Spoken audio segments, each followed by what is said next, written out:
పవన్ కళ్యాణ్ గారు మన అందరికీ తెలిసిందే, హీఈస్ అ ఫిలాంథ్రఫిస్ట్.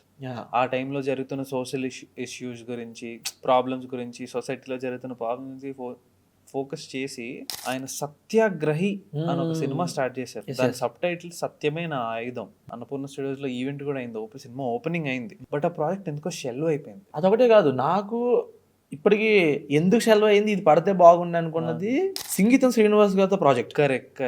సింగీతం శ్రీనివాస్ గారు నాకు పర్సనలీ చాలా ఇష్టమైన డైరెక్టర్ ఆయన. సో ఆయన ఎక్స్ప్లోర్ చేసిన జానర్స్ చాలా డిఫరెంట్ గా ఉంటాయి, బాగుంటాయి.